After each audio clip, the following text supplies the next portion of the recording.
Lonzo Jones, and this is my broken, not dead story. I'm broken, not dead. What broke me was pornography. I got introduced to pornography at a very early age, probably still in middle school, and just in my own home. And that's crazy. You wouldn't think you would get exposed to something in your own home on that level, but came across some videotapes at my house, and the next thing I know, my eyes, my mind, everything was just opened up to a whole nother world. And it really, really grabbed a hold to me. So I went from watching one video to searching around to I'm finding more videos. Then I'm finding a stash of magazines. And hold on, let me ask you this. When it comes to like pornography. You're asking how explicit you can be? Yeah, because this is the thing, like as men, when you watch pornography, you're not just watching it. Sure no. Okay. I'm just saying, like, you're not just watching it.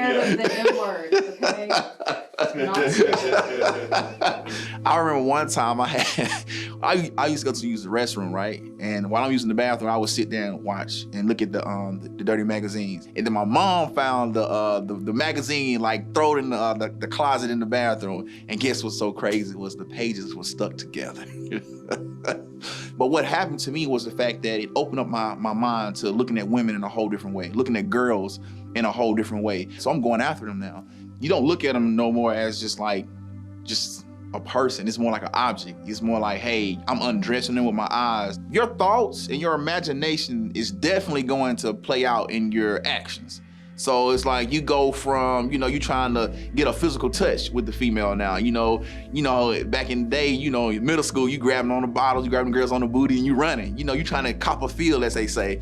And so that was one of the things that I did. You brush up against a female, or even something as simple as a hug can almost satisfy that need that you're wanting. You just want that physical touch so bad at an early age. And plus, during that time frame, if you playing sports and you on a team with older guys and they're all talking about how they've had sex, and now they're teasing you because you haven't had sex. So either you're lying at that early age that, yeah, I already had sex before, or you're trying to go out there and have sex so you can come back in the locker room and be like, hey, your boy done had sex too.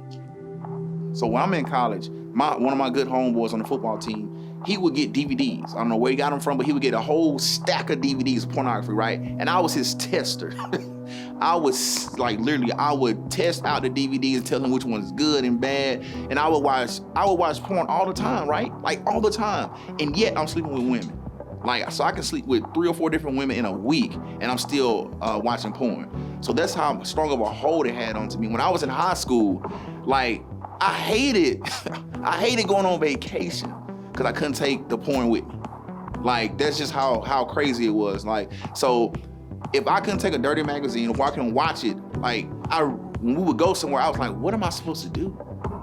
Like, what am I supposed to do? And so I started to realize then, like, bro, this is an issue. But it felt so good, I just kept doing it. And I didn't realize that the pain that it would cause if I took it into my marriage. In my mind, I'm having sex with all these different women.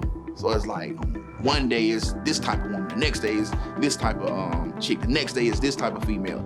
And it's so powerful because I can literally watch, like when I was in college, I can watch a porn, and then like, it'd be this certain type of woman on the porn, right? Certain build, certain color, whatever the case may be. And I promise you, I would see a female that look exactly like the woman I had saw on pornography, like within the next week or two. And like in my mind, I've already had sex with her. So I'm going to get the phone number. I'm going to put the moves on her, and guess what? End up having sex with her. That's just how crazy it was. The more women I get, the more of a man I was. That's what they taught us, though. That's how society made it look. But then as I realized that as I got older, it's more of a man to actually be faithful to one than to have multiple women. For me, it was like, instead of me going and handling situations or dealing with things that's going on in the world, things that's going on in my life, I would turn to sex or I would turn to pornography. That was my outlet. Some people may have a crutch when it comes to, drugs or drinking or whatever the case may be. But for me, I would go and I would like, this is gonna make me feel great, because that was my high. So when I got it, I felt better, but then when I woke up, the problem was still there. So it departmentalized life. Like, it makes you look at life totally different. So I went from not dealing with things in life to trying to sleep it away, you know, to trying to sex it away. But when like I said, when you get done, that feeling is over with, your problems are still there. So it taught me in a negative way not to deal with life. Before we got married, my wife knew that I watched porn, but she probably didn't know at the time like how often I watched porn. So, but I did tell her, you know, prior to getting engaged, that like I was done watching porn. I was done like doing anything with any other female. It was all about us moving forward. But yeah, she did know, but it wasn't like, I don't think she knew to what extreme I had been watching porn. Cause this is what's so crazy. She said I called her by mistake one night, and when she answered the phone, she heard, you know, sexual sounds in the background. She was like, so you mean to tell me this dude then made a mistake and called me and he's over there having sex with somebody else? And then she calls me back and I answered the phone and I was asleep. My sleep voice, she was like, what are you doing? I was like, I'm asleep. She was like, well, why do I hear? I was like, oh, that's my laptop. She was like, oh, okay. Yeah, you're gonna have to stop watching porn. Going into marriage, I knew that there was an issue that I had, that if I did not get it fixed, that I would not be faithful to my wife. I would not be faithful in my marriage, and it would end in divorce, which was something that I wanted to break in my family history. You know, there was divorce, mom and dad divorce, aunts and uncles divorce, grandparents divorce. So I wanted to be that one person that stopped it.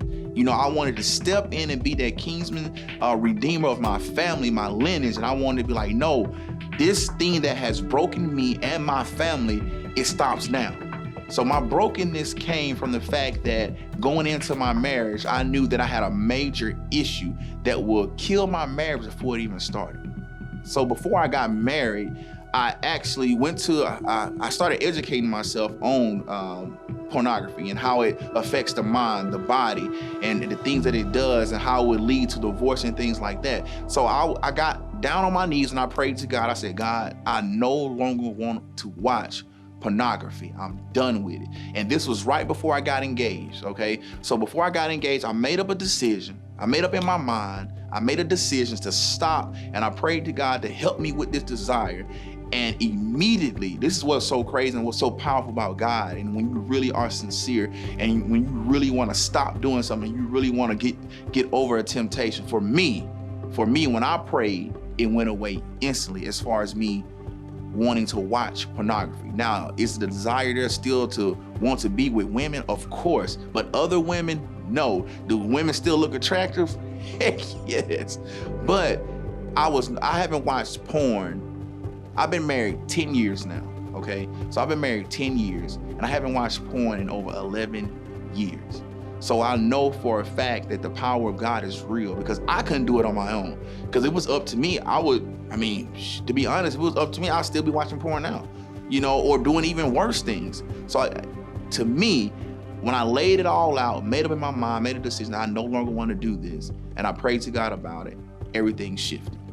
That's when I saw hope that I could step up and be the man that God had called me to be a faithful husband, to be a good father, to be, you know, all about my wife and not, you know, looking in the other direction, not looking to make connections with another female. So I found hope in the fact, or I find hope in the fact that other men, other young men will be able to know, like, you know what, I can lay this to the side and there's hope for me too.